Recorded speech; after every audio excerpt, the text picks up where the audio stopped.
General thoughts के साथ मैं हूं डॉक्टर उस्मान रसूल। आज हम बात करेंगे मंकी पॉक्स के बारे में। आजकल आप काफ़ी सुनते हैं मंकी पॉक्स की वबा, दुनिया में एक नई वबा जो शुरू हो रही है कोरोना वायरस के बाद, जो कि कल तक 23 ममालिक के अंदर फैल चुकी है। कंफर्म केसेस इसके आ चुके हुए हैं। पाकिस्तान के अंदर अभी तक फ़िलहाल इसका कोई केस नहीं आया। जो इसके एक दो केसेस पिछले दिनों कहे जा रहे थे वो बेसिकली मंकी पॉक्स नहीं थी, वो एक और वबा है, वबा नहीं बल्कि एक और बीमारी जिसको हम पेम्फिगस कहते हैं, उसके केसेस है जो कि मिस रिपोर्ट हुए थे। बहरहाल ये जो मंकी पॉक्स की वबा है ये स्मॉल पॉक्स, चीचक और चिकन पॉक्स वायरसेस की ही फैमिली का एक वायरस होने वाली वबा है जिसको हम वैक्सीनिया वायरस कहते हैं। जो कि स्मॉल पॉक्स था वो वेरियोला वायरस से हुआ करता था। तो वो तकरीबन 1970 की दहाई में दुनिया से ख़त्म हो गया और 1981 में WHO के मुताबिक उसका केस दोबारा से कभी नहीं देखा गया दुनिया के अंदर। तो उसकी जो वैक्सीन है स्मॉल पॉक्स की, उस वैक्सीन की अफादियत मंकी पॉक्स के अंदर भी 85% तक है, जो कि प्रोटेक्शन के लिए यूज़ की जा सकती है। बहरहाल हम बात करते हैं मंकी पॉक्स का आगाज़ कैसे हुआ। तो मंकी पॉक्स सन 70 की दहाई के अंदर कॉन्गो के अंदर इसके पहले केसेस देखे गए थे, जो कि बंदरों में सबसे पहले मतलब इसका केसेस डिस्कवर हुए। तो उसके बाद बंदरों के बाद कुछ अरसे के बाद इंसानों के अंदर भी इसके कुछ केसेस देखे गए। तो ये बेसिकली इसमें होता क्या है कि पहले जिस्म के अंदर सुर्ख निशान बनने शुरू हो जाते हैं, जो कि पहले चेहरे पे बनने शुरू होते हैं। चेहरे के बाद हाथों पे, पाँव पे ये फैल जाते हैं, बाकी जिस्म पे भी फैलते हैं, लेकिन चेहरे, हाथों और पाँव के ऊपर, टांगों और बाजुओं के ऊपर का जो फैलाव है वो ज़्यादा होता है। तो पहले ये सुर्ख निशान होते हैं, उसके बाद ये उभरे हुए निशान बन जाते हैं। उसके बाद उन उभरे निशानों के अंदर एक पानी पड़ना शुरू हो जाता है, फिर उसके अंदर पस बननी शुरू हो जाती है, और उस पस बनने के बाद से फिर ये बिल्कुल जब खरींड बनने का अमल इनको शुरू होता है, जिसको हम स्कैब्स कहते हैं, तो फिर ये जो है अपना इख्तिताम की तरफ जाना शुरू हो जाता है मंकी पॉक्स का मर्ज़। अब इसमें देखना है हमें ये होगा कि ये वायरस फैलता कैसे है। तो इस वायरस के फैलने का जो सबसे बड़ा तरीक़ाकार है वो है कॉन्टैक्ट। मुतासरा शख्स या मुतासरा जानवर के साथ एक जब हेल्दी इंसान का कॉन्टैक्ट होता है तो ये मर्ज़ फैलता है। कोरोना वायरस की तरह इसकी जो स्प्रेड है वो बहुत तेज़ नहीं होती, तो इसका जो फैलाव है वो इतना ज़्यादा तेज़ नहीं है। और दूसरे नंबर पे लेकिन हम ये देखें कि ये कोरोना वायरस की निस्बत ख़तरनाक है। इस बारे में बात किया जाए, कोरोना वायरस आमतौर पर अगर 100 में से 2 लोगों की जान लेता था, तो स्मॉल पॉक्स जो है वो 100 में से तकरीबन 25 लोगों की जान लिया करता था, और ये मंकी पॉक्स जो है 100 में से तकरीबन 8 से 10 लोगों की जान लेता है।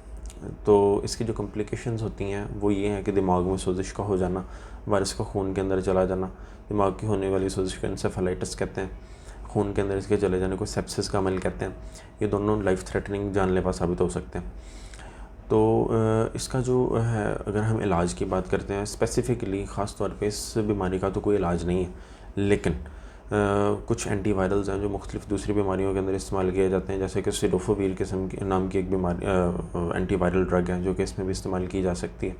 दूसरे नंबर पे जो है इसके इम्यूनोग्लोबुलिन्स होते हैं जिसमें यूज़ किए जा सकते हैं, और सबसे बड़ी चीज़ जो स्मॉल पॉक्स की वैक्सीन, वो इसमें भी अफादियत रखती है, वो इस्तेमाल की जा सकती है। लेकिन फिर वही बात आ जाती है कि इसका जो है फैलाव ही रोका जाए तो सबसे बेहतर होगा, क्योंकि एक दफ़ा जब ये बीमारी हो जाए तो ये अपना कोर्स मुकम्मल करके दम लेती है।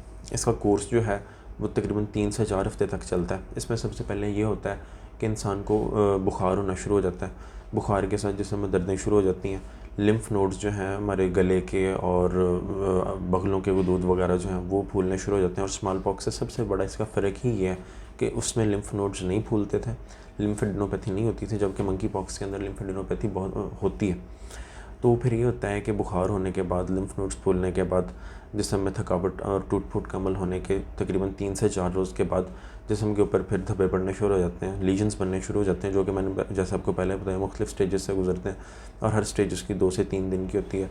जैसे कि पहले सुर्ख निशान बनना, उभरे हुए निशान बनना, उनके अंदर पानी पड़ जाना, पस पड़ जाना, पस पड़ने से लेकर फिर उनका ग्रीन या स्कैब बनने के अमल तक, इस पूरे दौरानिए का तकरीबन 3 हफ़्ते से 4 हफ़्ते लग जाते हैं इसको ठीक होने में।